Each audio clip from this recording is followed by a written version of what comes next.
என்னவோ மாதத்தில் 40 blouse stitch பண்ணுறவளாட்ட இப்போவே எனக்கு இந்த மிஷின் வேணும், வெந்ததோட வெந்ததா நைட்டோட நைட்டாக இப்போவே எனக்கு அந்த மிஷின் வேணும்னு பிடிவாதமாக அடம்பிடிச்சு போய் இந்த மிஷினை வாங்கிட்டு வந்தேன். இப்போ வரைக்கும் அதில் எனக்கு மட்டும்தான் ப்ளவுஸ் ஸ்டிச் பண்ணிக்கிட்டு இருக்கேன். ஏதாவது சுடிதாருக, டாப்பு, நைட்டி அது மாதிரி அடிக்கிறது, இல்லைன்னா சாரீக்கு கோட் அடிக்கிறது, இந்த மாதிரி வேஷ்டிக மூட்டுறது, இதே வேலை தான் இந்த மிஷினில் ஓடிக்கிட்டு இருக்கு. ஆனால் இப்போ வரைக்கும் அது நல்லா தான் ஓடிக்கிட்டு இருக்கு. ஆரம்பத்துலலாம் ஒரு எடக்கு பண்ணிக்கிட்டே இருக்கும். அப்பப்போ ஏதாவது ரிப்பேர் ஆகிக்கிட்டே இருக்கும். கடையில் கொண்டு போய் கொடுத்து ரெடி பண்ணுற மாதிரி தான் இருக்கும்.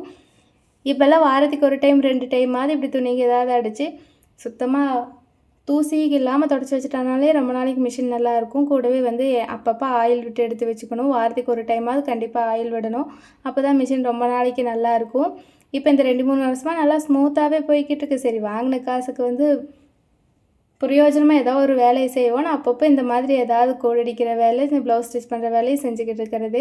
அப்புறம் இந்த பாட்டி என்னமோ ஃபுல்லாகவே ஒரே வாரத்தில் போட்டுட்டாங்க. இதை கொண்டு வந்து என் கையில் கொடுத்து கைப்பிடி போடுறதுக்காக கொண்டு வந்து கொடுத்தாங்க. கொண்டு வந்து கொடுத்தே 4 நாள் ஆச்சு. இன்றைக்கி இந்த கைப்பிடி போடுறதுக்கு ஒரு நல்ல நேரம் வந்திருக்கு.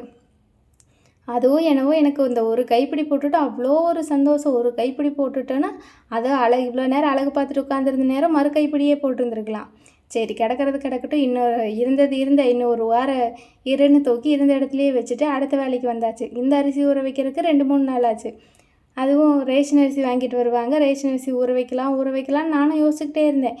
இவங்களும் ரேஷன் அரிசி வாங்கிட்டு வர மாதிரி தெரியல. சரி, இருக்கிற நல்ல அரிசியை போட்டு ஊற வச்சுருவோம். இந்த வேறு டே ஷிஃப்ட்டு நைட்டு டின்னருக்கு என்ன சாப்பாடு செய்கிறதுன்னு யோசிக்கிறதே நேரம் சரியாக இருக்கும். அதனால் அந்த வேலை இருக்காதுன்ட்டு அரிசி ஊற வச்சு அரைச்சி எடுத்து வச்சாச்சு.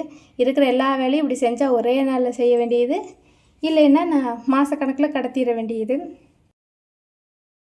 இந்த நெய் உருக்கலான்னு சொல்லிட்டு இந்த டப்பா நிறையிட்டு அப்புறம் உருக்கலான்னு பார்த்துக்கிட்டே இருந்தால் டப்பாவும் இந்த வருஷத்தில் நிறையிற பாடு இல்லை. இன்னும் ஒரு வருஷம் போய் தான் நிறைய மாட்டிருக்கு. 2027 தான் நெய் காய்ச்சல் மாட்டிருக்கு. சரி, இருக்கிறத மட்டும் இப்போ ஏன்னா அடிக்கடி இப்போ பால் வாங்குறதில்ல அப்படிங்கிறதுனால டப்பா நிறையிறது எப்போ, நம்ம நெய் எடுக்கிறது எப்போன்னு இருக்கிற நெய்யை காய்ச்சி வைப்போன்னு நெய் எடுத்தால் அது என்னமோ ஒரு 100 ml தான் இருந்திருக்கும்.